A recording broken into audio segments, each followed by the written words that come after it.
Bonjour à tous et bienvenue dans ce nouvel épisode de Singulier. Aujourd'hui, on va être dans l'épisode 42 et dans ce nouvel épisode, j'ai la chance de accueillir Virginie Dardenne. Virginie qui est donc coach thérapeute holistique et praticienne en soins chamaniques.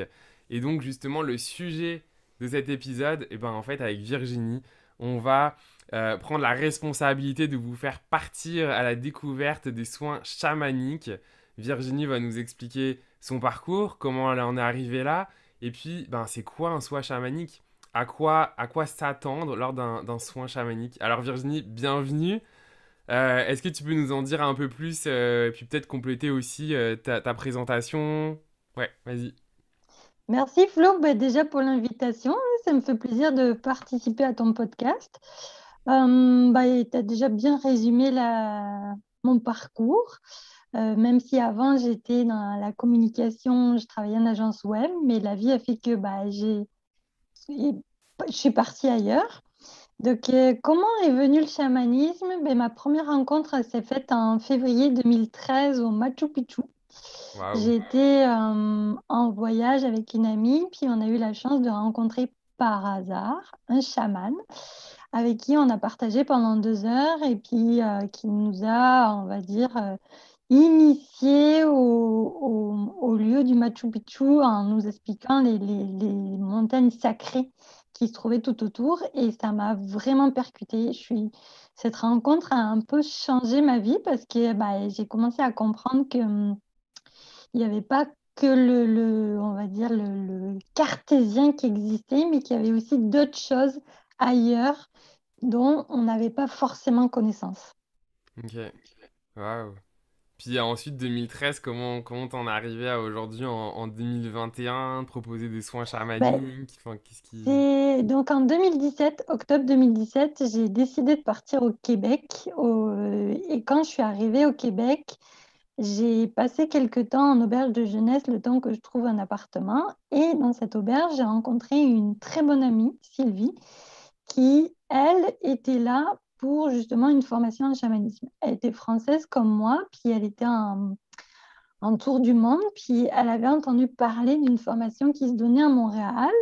C'est elle qui a commencé à m'en parler et ma curiosité a fait que je posais plein de questions. Qu'est-ce qu'elle apprenait? Pourquoi? Comment ça se passait et tout. Et c'est un peu elle qui m'a vraiment initiée aux soins chamaniques. Puisque c'est elle qui m'a donné mon premier soin chamanique parce qu'elle avait besoin de cobayes à l'époque. Ok, Et c'est comme ça que tout est parti. waouh. Fait que donc, c'était quoi ta première expérience justement de recevoir un soin chamanique? Elle m'a fait ce qu'on appelle un soin d'extraction et recouvrement de pouvoir. Et à l'époque, ça faisait 2, 3 mois que j'étais à Montréal et je ne trouvais pas de travail.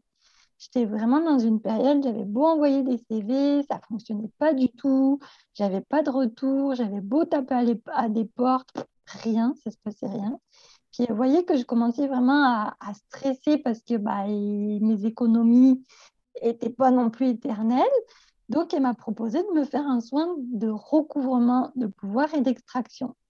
Et à la suite de ce soin-là, 2 jours plus tard, on m'appelle pour un poste. Waouh. Sur le moment, j'ai dit, ouais, c'est quoi la probabilité que tu fasses un soin, puis que 2 jours plus tard, on t'appelle? Et surtout que la personne qui m'a appelé, j'avais envoyé mon CV 3 mois avant, Ok. et c'était pour travailler dans un espace de coworking.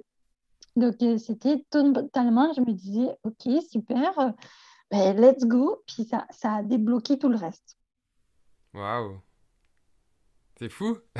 Non, c'est totalement fou. Puis par la suite, j'ai eu d'autres soins avec des praticiennes qui, elles, le faisaient depuis de nombreuses années. Et notamment, au Québec, si tu veux rester, il faut avoir ce qu'on appelle la résidence permanente. Parce que quand je suis arrivée, j'étais en visa temporaire.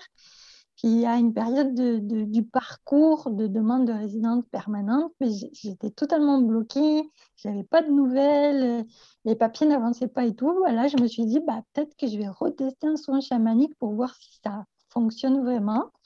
Donc, je reteste. 2 jours plus tard, j'ai mes papiers. Et là, j'ai Hmm. commencé à me dire, OK, euh, Ouais. Puis justement, quand tu dis ça pour les personnes qui nous écoutent, parce que c'est sûr que ça paraît comme ésotérique, farfelu, etc. La connaissance que tu as aujourd'hui, c'est quoi que ça a fait un soin chamanique là-dessus? Est-ce que c'est que ça nettoie des blocages? Qu'est-ce qui... C'est quoi que tu peux apporter là-dessus? c'est exactement ça. C'est qu'en fait, un soin chamanique, ça va venir nettoyer des énergies qui sont bloquées. Et souvent, c'est nos émotions. Quand on a une émotion négative, ben, on a forcément une énergie négative. Et quand tu fais un soin chamanique, ben, c'est cette énergie-là qui va être nettoyée. Hmm. Donc forcément, après, ça va être plus fluide puisque tu vas être plus aligné avec tes désirs, avec ce que tu veux. Et du coup, bah, forcément, les choses vont bouger par la suite. Ouais. C'est vrai que ça y revient souvent, ça, quand même. C'est ce côté justement de blocage émotionnel qu'on peut se créer nous-mêmes, puis même les croyances dans le fond qu'on peut avoir et qui viennent finalement nous bloquer, nous contracter finalement entre qu'est-ce qu'on veut puis qu'est-ce qu'on ressent.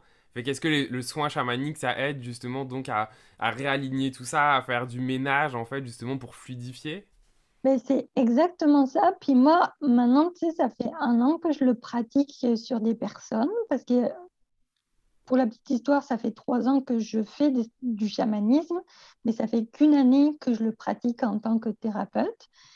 Puis moi, ce que j'observe, c'est que si tu fais un soin sur une problématique spécifique, c'est beaucoup plus efficace parce que tu vas venir vraiment toucher le cœur du problème et souvent, ça a une répercussion sur les autres sphères de ta vie.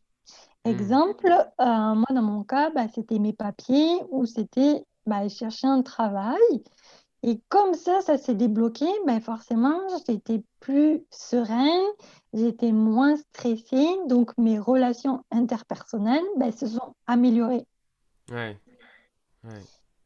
Et c'est vrai qu'aujourd'hui, on est tellement, on va dire, dans la course de métro, boulot, dodo, puis dans le perfectionnisme, il faut que tout aille bien, qu'au final, on dénigre nos émotions, puis on en a plein Ouais. d'émotions, des positives comme des négatives, puis avec ce qui se passe en ce moment, il y a beaucoup de négatifs, parce qu'on ne prend pas le temps de les vivre complètement, parce qu'il faut que ça aille vite, Ouais. vite, vite, vite, et du coup, bah, ça se matérialise, entre guillemets, dans tout ton corps. C'est-à-dire que tout ton corps va vibrer cette énergie négative. Mhm. Ce que j'aime aussi dans le chamanisme, c'est ce côté. Parce qu'en fait, pour les personnes qui nous écoutent, encore une fois, peut-être qu'il y a ces croyances où chaman, c'est un truc de sorcier ou des trucs qui font peur, etc. Avant que tu développes là-dessus, Virginie, ce que j'aime apporter aussi, c'est que finalement, et puis je pense que tu vas pouvoir aussi développer là-dessus, mais c'est finalement revenir en fait à des choses simples de connexion avec la nature, parce que le chaman, finalement, ça a existé même avant nous, là, enfin, ici par exemple dans les peuples autochtones ici ou ailleurs dans le monde. Est-ce que tu peux nous en dire un peu plus sur ça? Ben justement, en fait, les premières traces de chamanisme sont déjà en Sibérie. Il y a Hmm. beaucoup de gens qui pensent que c'est en Amérique latine ou c'est dans les pays un peu plus latins. Mais en fait, non, les premières traces de chaman sont en Sibérie et ça remonte approximativement entre 60 et 80 000 ans avant notre ère. Donc, c'est des coutumes qui sont ancestrales, qui sont arrivées avec les premières traces de l'homme. Et un chaman, c'est la connexion avec les esprits. Et puis, quand je parle d'esprit, je ne parle pas forcément de personnes qui sont dans l'au-delà, c'est les esprits qui sont tout autour de nous. Ouais. Et L'esprit de la moi, nature, l'esprit des exactement, animaux. c'est ça. Et moi, depuis que j'ai reconnecté avec le chamanisme, je m'aperçois que je suis beaucoup plus connectée avec la nature. Quand je fais une promenade en forêt, je sens l'énergie des plantes, des arbres. Je suis beaucoup plus admirative de tout ce qui nous entoure. Et je dirais même que ma sensibilité écologique est beaucoup plus démultipliée depuis que je fais du chamanisme. Je fais hyper attention dans mon quotidien à pas surconsommer, à essayer d'utiliser des produits qui sont pas nocifs pour la planète. Et c'est ça, en fait, un chaman, c'est que le chaman, c'est quelqu'un qui va harmoniser tout son écosystème. C'est-à-dire que à la fois les plantes, la nature, mais à la fois les personnes qui les entourent. Donc, c'est comment créer tu sais, une harmonie autour de ça. Ouais. Ça veut dire quoi, chaman? Et là, je t'avoue, tu me poses une colle. Ça dit une Je sais pas. signification comme le guérisseur ou un Euh, truc je, de même dans si je dis les... pas de bêtises, moi, quand on me parle de chaman, c'est le guérisseur des esprits. Ouais, c'est ça, hein. Et Mhm. c'est un médecin, on va dire, c'est un homme ou femme médecine Exact, c'est ça. qui Ouais, c'est ça que va j'avais vu. connecter avec les esprits et qui travaille avec les esprits. Ça peut être l'esprit de la plante, ça peut être l'esprit de la personne, comme ça peut être aussi les esprits des personnes qui sont décédées. Parce que Hmm. c'est vraiment les esprits, c'est large. Ouais, ouais. Fait que maintenant qu'on en sait un peu plus justement sur c'est quoi le chamanisme et qu'est-ce qu'un ou une chamane, euh, c'est quoi donc après à quoi on peut s'attendre là quand on parle justement donc d'un soin chamanique. Puis moi j'ai eu la chance d'en discuter avec toi donc je sais qu'il y en a différents mais voilà c'est quoi les différents soins chamaniques par exemple qui existent, à quoi ça ressemble? Alors déjà, il y a un des soins les plus répandus qui se retrouve dans la plupart des Premières Nations et des autochtones en règle générale, c'est le soin d'extraction. Donc le soin d'extraction, c'est de dire qu'on va venir scanner le corps de la personne et on va venir lui enlever les intrus énergétiques. Comment ces intrus se sont produits? Ben, au cours de notre vie, on a des chocs émotionnels et ces chocs vont provoquer des pertes d'énergie ou ce qu'on peut aussi appeler des pertes d'âme. Alors, je vous rassure, hein, on ne perd pas la totalité de notre âme ou de notre énergie, c'est des micro-fissures. Mais ces micro-fissures vont faire qu'on va absorber des énergies alentour, des énergies qui ne nous appartiennent pas. Donc l'extraction, c'est ça en fait, c'est le but, c'est de venir nettoyer toutes les énergies qui ne sont pas à nous. Ça, c'est le premier soin.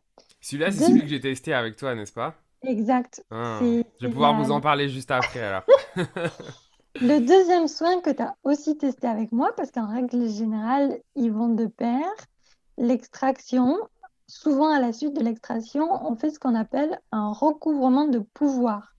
C'est-à-dire qu'on va venir ramener l'énergie d'un animal à l'intérieur de la personne.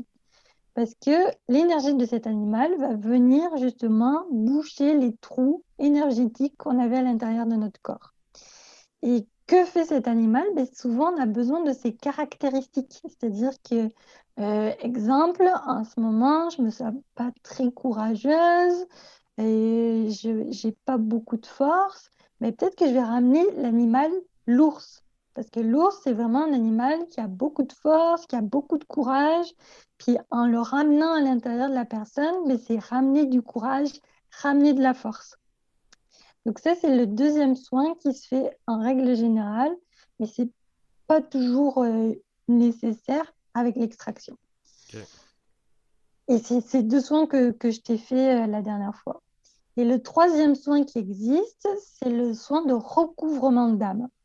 Là, par contre, c'est des très gros chocs émotionnels qui se sont provoqués au cours de notre vie. Je te donne un exemple. Moi, quand j'ai eu 2 ans, j'ai failli me noyer. Et ce qui fait que ce choc a provoqué une grosse perte de mon âme. Il y a une partie de moi qui est restée bloquée à l'âge de 2 ans. Et quand on m'a fait un soin de recouvrement d'âme, ben, la personne est venue chercher cette portion de la petite fille de 2 ans qui était restée bloquée. Donc là, on va vraiment ramener une partie de nous-mêmes à l'intérieur de nous-mêmes. C'est un des soins les plus puissants qui existent actuellement, qui est vraiment fait dans toutes les communautés qui pratiquent le chamanisme. Et il y a beaucoup d'études qui sont faites là-dessus, puis on voit vraiment des différences entre le avant-après. Un exemple, ma prof en chamanisme, quand elle a eu son premier recouvrement d'âme, c'était quelqu'un qui était asthmatique et qui avait des gros problèmes d'asthme depuis l'âge de 6 ans. Et quand elle a fait ce recouvrement d'âme, ben, elle a récupéré une part de la petite fille de 6 ans. Elle n'a plus été asthmatique. Ça a été terminé. Ça a Ah. été fini. Donc ça, c'est les trois soins qu'on pratique de manière assez régulière parce que les personnes en ont besoin et puis c'est une reconnexion avec soi-même. Ouais. C'est-à-dire qu'on réintègre à l'intérieur de nous toutes nos parties et on arrête de les avoir Mm. dispatchées aux quatre coins du monde, entre guillemets. Ouais, c'est ça. On vient un peu récupérer ces morceaux-là et on revient tout remettre dans le même panier. C'est ça, c'est exactement ça.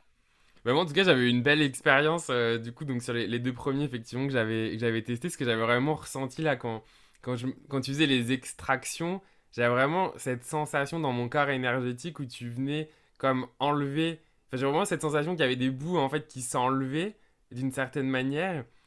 Puis après, moi, je me souviens, mon animal bah, totem que tu m'avais amené au niveau de son énergie, c'était le panda. Et c'est vrai que quand tu le faisais, à nouveau, là, j'avais l'impression en fait que ces mêmes trous venaient, bah, en tout cas, venaient se remplir à nouveau. Puis moi, l'expérience que j'avais eue, c'était assez fou parce que quand je l'avais fait, j'étais un peu dans le doute, parce qu'il y avait ce fameux voyage hein, au Mexique, j'y allais pas, j'y allais pas. Une formation, pareil, j'étais énormément. Enfin, j'étais très dans l'indécision finalement. Puis je me suis rendu compte qu'après le soin, finalement, même pas quelques heures après, c'est comme si la clarté était de nouveau là. Et puis ça m'a permis de me remettre en action. Finalement, j'ai annulé mon voyage. Finalement, j'ai pris la formation. Enfin, puis j'ai toujours sur mon téléphone mon panda qui me rappelle justement les caractéristiques du panda pour justement m'aider. Donc, en tout cas, moi, de mon expérience, je trouve déjà avant tout un beau moment, en fait, encore une fois, de bien-être. En fait, avant tout, je pense que ce soit les soins chamaniques ou tous les soins finalement qui existent, c'est avant tout un moment pour soi de détente. Et en plus, ben, il y a l'apport du soin qui dans le cas de l'épisode là on parle de soins chamaniques, ben justement de l'apport de qu'est-ce que le soin apporte. Donc ici justement finalement un nettoyage, un réalignement en fait de ce qui doit être fait quoi. Donc en tout cas Et, moi j'en c'est- garde une très tu, belle et, expérience. et tu l'as très bien dit, c'est avant tout un moment avec soi-même. C'est-à-dire qu'on Ouais. s'accorde une pause dans cette vie qui est totalement trop speed. Mm. Parce que les soins chamaniques, ça dure une heure et demie maximum. T'as pas forcément besoin d'en faire un toutes les semaines, hein. Ça peut être une fois par année, une fois par mois, c'est selon les besoins. Puis moi, j'ai remarqué aussi, il y a des gens qui viennent me voir, qui me disent, moi, j'y crois pas du tout là, tes trucs. Je sais pas ce que tu vas me faire, mais on m'a dit que ça marchait, donc je viens tester. Et ce que je dis aux gens, c'est peut-être qu'il va rien se passer, mais peut-être que... Puis je le remarque, souvent, à la fin du soin, les gens me disent, c'est fou, j'ai les idées plus claires. Mm. Et parce que moi, dans mon cas, tu sais, il y a eu des déblocages, j'ai eu mes papiers, j'ai trouvé du travail, mais il y a d'autres personnes qui vont pas le sentir. Ça va Ouais. être vraiment subtil. Mais de manière générale, moi, ce que je constate, c'est que beaucoup, la plupart des gens, on va dire la majorité, me disent j'ai les idées Ouais. plus claires. Parce que tu es moins embrouillé dans ta tête et tu as vécu l'expérience parce qu'il y a quand même du tambour, il y a des chants, il y a tout un rituel qui se Ouais. fait. D'ailleurs, je fais une petite Puis parenthèse pour toutes les personnes qui nous écoutent et qui vont écouter l'épisode jusqu'à la fin. Il va y avoir une petite expérience que Virginie va nous partager en tout cas, je sais pas si tu peux le dire comme ça là, mais comme de semi-voyage samani, connexion de Virginie avec ses guides du tambour, voilà pour finir l'épisode. Donc si vous êtes curieux, ben restez jusqu'à la fin de l'épisode pour écouter ça. Hop, petite parenthèse fermée, c'était juste pour pas voilà que. mais voilà, c'est ça, c'est avant tout vivre une expérience de détente, de Mm. relaxation. Puis surtout que je peux le faire autant en présentiel que à distance, parce que c'est sûr qu'à distance, l'expérience est un peu moins, on va dire, folklorique, mais elle est tout aussi efficace. Puis c'est toujours prendre un moment pour soi. Et Ouais, parce qu'en fait, le... on est encore là dans un soin chamanique finalement. Puis tu m'arrêtes hein, si je dis des bêtises, mais dans le fond, le fondement, c'est un soin énergétique. Fait que Oui, l'énergie, encore une fois, puis c'est comme moi avec le Reiki, etc., ça dépasse l'espace-temps, quoi. Donc finalement, qu'on oui, soit là ou à l'autre bout du monde, ben l'énergie, elle va de la même manière, quoi. exactement, l'énergie, elle fonctionne de la même manière. Et puis, j'ai même testé sur des personnes qui dormaient en France. Puis le lendemain matin, quand elles se sont réveillées, elles me fait, je sais pas ce que tu m'as fait, mais j'ai les idées plus claires. Ouais. Ouais. Bah oui, c'est Ouais. du chamanisme. Puis c'est ça qui est drôle, c'est que, règle générale, les gens me disent, je sais pas ce que tu m'as fait, mais t'as fait quelque chose. Il y a un truc où je voulais revenir parce que merci de l'avoir amené. En fait, je trouve ça hyper important ce que tu dis. C'est que, euh, en fait, c'est important. Enfin, je sais pas, j'ai le mot attendre qui me vient. Puis je pense que c'est important. En fait, oui, quand on va prendre un soin, on a forcément des attentes. Mais en fait, dans la manière de gérer les attentes, ce que je veux amener ici, rebondir sur ce que tu disais, c'est que d'une certaine manière, on peut avoir des changements ou avoir ressenti des trucs genre waouh en se disant ah waouh.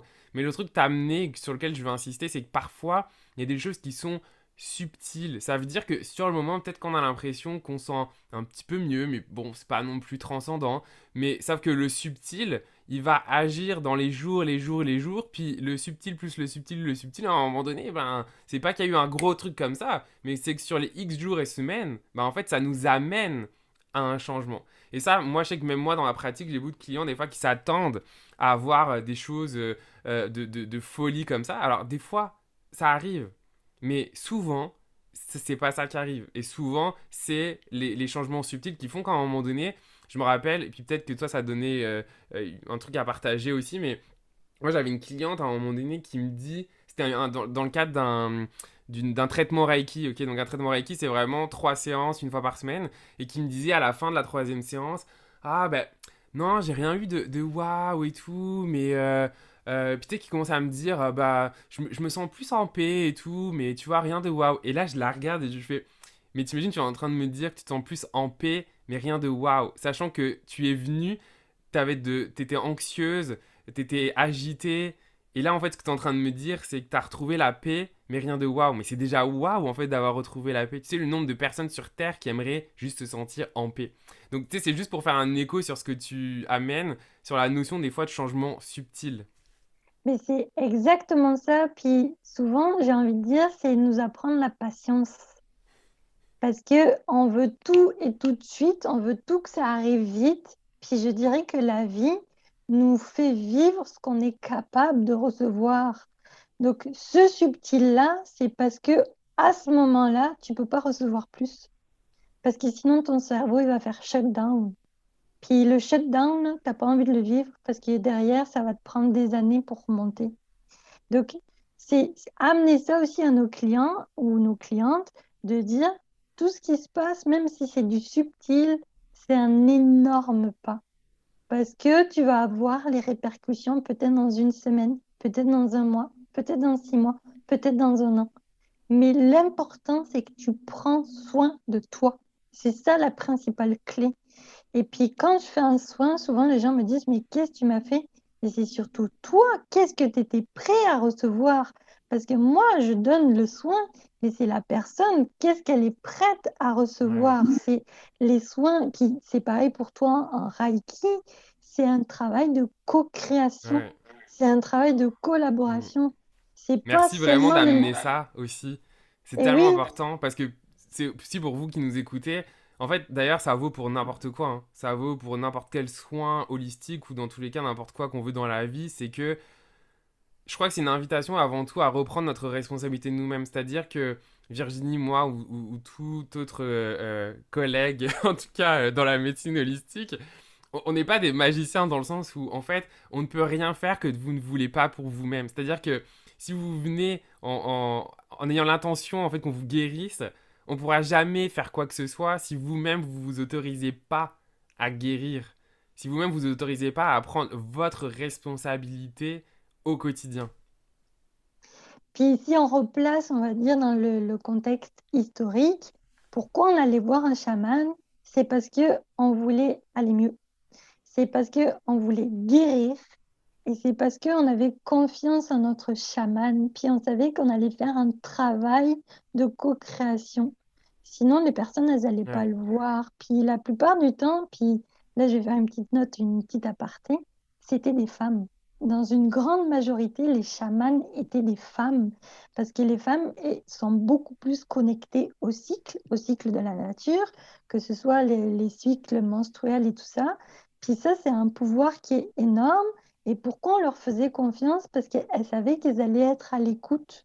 Et souvent, c'est ça qu'on cherche, c'est une personne qui soit à l'écoute de nos problèmes, à l'écoute de nos contractions, de nos difficultés. Puis juste ça, ben, ça libère beaucoup de choses. Ouais, Et tu l'as très bien dit, on n'est pas des sauveurs, on fait pas de miracles. C'est ça, les ouais. miracles, c'est les films. On est des accompagnateurs. On n'est que des Ouais. accompagnateurs, puis on n'est pas Harry Potter, là, on n'a pas une baguette magique en mode Non, non, clairement. Puis pareil, enfin pour moi, ce que je crois beaucoup, et je pense qu'on est aligné sur cette croyance, Virginie, c'est le fait que, encore une fois, ça vient pas remplacer, enfin si vous nous écoutez et que vous avez, comment dire, une maladie qui est arrivée sur le plan physique, ça va pas remplacer la médecine traditionnelle. En revanche, ça va complémenter la médecine traditionnelle. Donc c'est pas l'un ou l'autre, l'un contre l'autre, mais c'est l'un et l'autre. Chacun en fait va travailler sur des sphères différentes. c'est exactement ça. Puis là, je vais rebondir. En ce moment, il y a un documentaire qui passe sur France 3 qui est Le chaman et le médecin. C'est dans un centre hospitalier en France où c'est qu'un Je médecin, vais mettre le il- lien dans les notes de l'épisode pour ouais, vous c'est nous ça. écouter, comme ça vous pourrez le voir. Une femme médecine qui a décidé d'accompagner dans la médecine traditionnelle, donc ses patients avec un chaman. Puis c'est quelqu'un qui est ouverte justement aux médecines alternatives et elle voit des résultats foudroyants, beaucoup plus rapides que juste sur des patients qui ont que la médecine traditionnelle. Attention, je ne dis pas que la médecine traditionnelle n'est pas bonne, mais c'est que tout est Ouais, complémentarité. Et aujourd'hui, c'est ça aussi, c'est de s'ouvrir au fait que tout est complémentaire. Peut-être que j'aurais besoin d'un soin Reiki, peut-être que j'aurais besoin d'un soin chamanique, peut-être que j'aurais besoin de la médecine traditionnelle, mais tout ça vont faire que je vais aller mieux parce que, encore une fois, je prends soin de moi. ouais. Je voudrais rebondir sur un truc aussi pareil, Virginie, que tu as amené et qui, moi, me parle. Parce que, donc, tu es praticienne en soins chamaniques, mais tu es aussi coach, thérapeute holistique. Et étant moi-même coach, je le sais à quel point c'est une super belle combinaison. Parce que, en fait, quand vous venez voir un thérapeute qui a aussi une casquette de coach, ce qui est intéressant là-dedans, c'est que vous allez voir quelqu'un qui est capable, bien évidemment, de vous accueillir dans la démarche holistique pour le soin que vous venez de chercher, mais qui est aussi capable de vous accompagner au-delà du soin. Et c'est-à-dire accompagner, c'est dans le fond débriefer sur quelle a été votre expérience et essayer justement de vous mirorer votre expérience pour peut-être avoir des prises de conscience, mais surtout partir du soin avec, en tout cas, j'ai le mot devoir, c'est pas vraiment des devoirs, mais en tout cas des ouvertures pour continuer à se prendre en main, comme on disait. C'est avant tout notre responsabilité, votre responsabilité en fait d'aller mieux et on vous guide à ça. Donc Virginie, toi, justement, tu m'avais donné des petites choses avec le panda. Est-ce que tu peux dire, peut-être développer un peu sur cette approche-là aussi que tu amènes? Ben, c'est ça en fait aujourd'hui. Donc oui, j'ai ma formation chamanique, mais j'ai décidé aussi de faire une formation en coach thérapeute holistique parce que je trouve que c'est une bonne complémentarité. Je ne fais pas qu'un soin chamanique, c'est un soin qui est beaucoup plus complexe que ça, puisque moi je vois des choses, il y a des éléments qui me percutent pendant le soin, puis chaque personne que j'ai accompagnée, je les renvoie à la maison avec un outil. C'est-à-dire un outil qui va permettre de justement continuer à travailler ce qu'on a fait pendant le soin. Et cet outil-là, soit ça peut être sur une période courte, soit ça peut être sur une période plus longue, mais la personne, si elle le fait vraiment, elle va voir les répercussions qu'il va y avoir sur sa vie. Et puis, il ne faut pas oublier aussi que ce soit Flo ou moi, on a eu une vie avant. Moi, j'étais en Ouais. agence de com, j'ai été entrepreneur, j'ai monté une On oublie entreprise. parfois, On ça oublie paraît parfois. loin, mais c'est vrai. Ça paraît loin, mais au final, ces expériences-là font que les personnes qui viennent nous voir, si par exemple j'ai un jeune entrepreneur ou une jeune entrepreneuse qui vient, qui me dit, bah, je ne sais pas comment partir mon entreprise, oui, je vais lui faire le soin, mais oui aussi, je vais la coacher parce que je sais quelles sont les étapes qu'elle doit suivre. Et c'est ça qui est vraiment intéressant d'aller voir des personnes comme nous parce que vous allez avoir un panel de possibilités qui vont s'ouvrir devant vous. Ouais. Ah, c'est beau. C'est beau. Puis ça, tu vois, ça m'a fait perdre ma question d'après. Puis, en tout cas, ça parle beaucoup. J'adore les sujets qu'on amène parce qu'en fait, c'est hyper important d'avoir cette vision complémentaire de tout ça, en fait. De pas juste venir pour quelque chose ou en pensant que ça va être magique. Non, c'est un tout et c'est avant tout une expérience. C'est ça, c'est une expérience. Puis, je le dis beaucoup sur mon blog, c'est être soi-même l'expérience, être au cœur de l'expérience.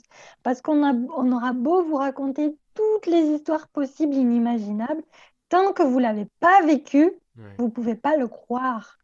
Et c'est le cas pour moi, quand on me parlait de chamanisme, je dis ah ouais, ok. Quand j'ai rencontré un chaman, j'ai fait ah ouais, ok. C'est ça, un chaman, très bien. Oh, oh, oh.